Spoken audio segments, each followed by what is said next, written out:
The moment you say goodbye to your dog, that long, loving farewell with hugs and reassurances and baby talk, is one of the worst things you can do for a dog with anxiety. That probably feels backwards. You're being affectionate. You're letting them know you love them. But here's what's actually happening inside your dog's brain. You're training it to panic.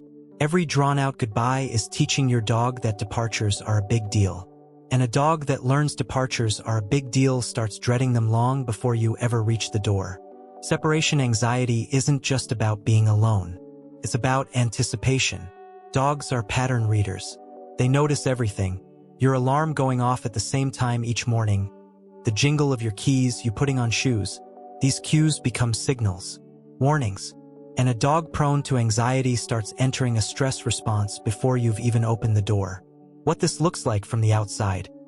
Your dog follows you from room to room, whines as you get ready, paces near the door. What this looks like on the inside. Elevated cortisol, a racing heartbeat, the canine equivalent of a full alarm state. And when you come home to a destroyed pillow or a note from a neighbor about the barking, that's not your dog being bad. That's your dog having spent the last 3 hours in a cortisol flood with no way out. So what do you do instead? There's a counterintuitive answer, and it works for almost every dog regardless of breed or age, but we need to understand what the problem actually is before the fix makes sense. The mistake most people make is treating separation anxiety like an emotion problem, a feelings problem, something to soothe, but it's a prediction problem. Your dog has learned to predict that your leaving equals extended distress. The goal isn't to calm the feeling, it's to break the prediction. There's a name for the cues that trigger the anxiety spiral. Researchers call them pre-departure signals. Things like picking up your keys, grabbing your bag, putting on a specific jacket. For some dogs, just walking toward a particular room is enough. Here's what's fascinating. You can use those same signals to undo the anxiety. Not by avoiding them, by overexposing your dog to them when you're not actually leaving. Picture this. You're sitting on the couch watching TV. You get up, pick up your keys, jingle them for a second, put them back down and sit back on the couch. Your dog looks at you.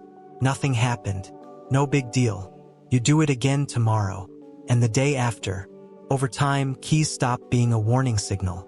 They become noise, meaningless, and a cue that loses its meaning loses its power to trigger anxiety.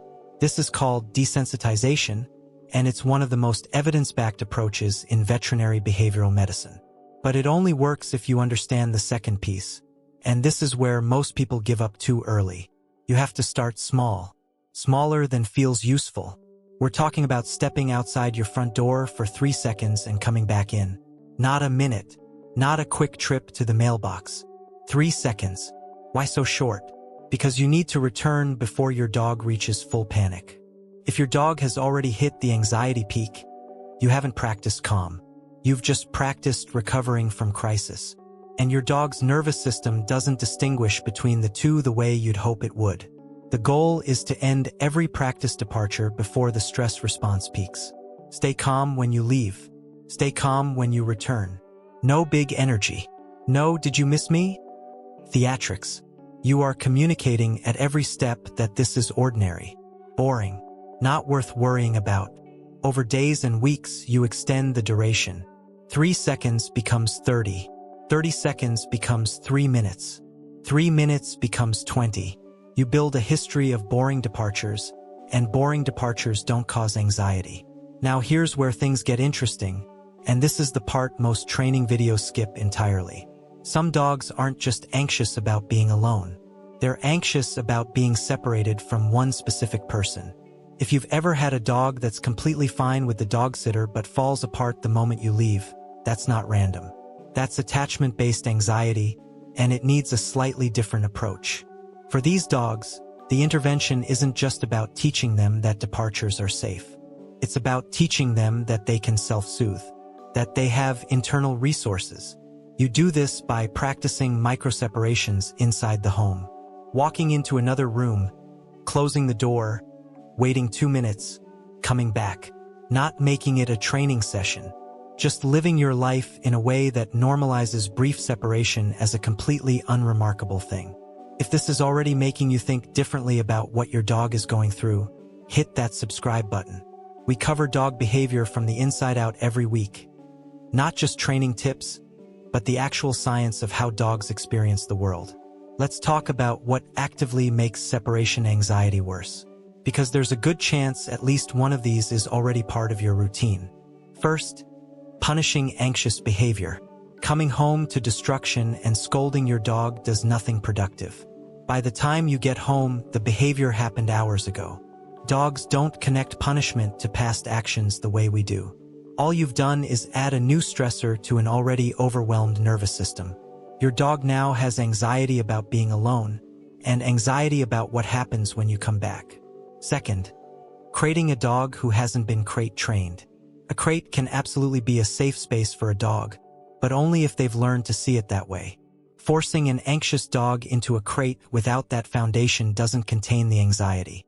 It intensifies it. You're now dealing with a dog in full panic with no way to pace, no escape, and a confined space that starts to feel like a trap. Third, and this one surprises people, getting a second dog. The thinking makes sense. 2 dogs keep each other company, right? Sometimes. But dogs with separation anxiety are specifically anxious about their human leaving, not about being alone as a species. A second dog can help in mild cases. In moderate to severe cases, you often just end up with 2 anxious dogs. And fourth, inconsistency. Some owners, out of guilt, start working from home full-time or stop leaving the house for extended periods. The dog has a few good weeks, and then life happens, a work trip, an event, and the anxiety is worse than before because the dog has had no practice with departures. Consistency matters enormously. Predictable, manageable departures every day are far better than weeks of 0 departures followed by a sudden 8-hour absence. There are a few tools that are genuinely underused and worth mentioning. Scent is a powerful one. Dogs experience the world primarily through smell. Leaving an unwashed piece of clothing, something that carries your scent, can provide a real sense of presence for a dog that's struggling. It's not a cure, but it's a bridge. Puzzle feeders and foodstuff toys are another. The goal isn't distraction, it's occupational engagement. A dog working on a frozen stuffed toy is activating the foraging system of its brain, which competes with the anxiety system. You're giving the nervous system something productive to do. Some dogs will only engage with these if you've already started the desensitization work. But once they do, it's a meaningful part of the routine. An exercise not as a fix, but as a baseline factor. A dog that hasn't had adequate physical and mental stimulation before a departure is working with a nervous system that's already running high. That's not the dog's fault. It's physics. A tired, satisfied dog handles absence differently than a dog that's been cooped up since yesterday. Here's the thing about separation anxiety that I want to leave you with. Dogs don't choose to be anxious. They're not being manipulative or dramatic or trying to guilt you into staying home. They're experiencing a genuine fear response. And fear responses don't respond to wishes or discipline. They respond to evidence, to repeated, calm, predictable proof that the scary thing isn't actually dangerous. What you're doing when you work on this patiently, consistently, with boring 3-second departures that feel ridiculous, is building a new body of evidence for your dog's nervous system. You're showing them over and over that you always come back, that the door opening and closing is just a door, that they're safe even when you're not there. That's not a small thing. That's a dog learning to trust the world a little more. And for a dog that's been living in chronic low-grade fear, that change, slow as it is one of the most meaningful things you can give them. It won't happen in a week. Some dogs take months. But every boring, uneventful departure is a deposit into that account. And one day you'll pick up your keys and your dog will just go back to sleep.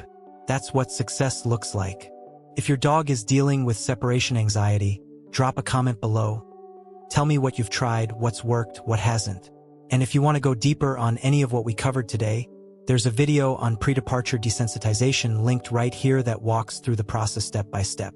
I'll see you there.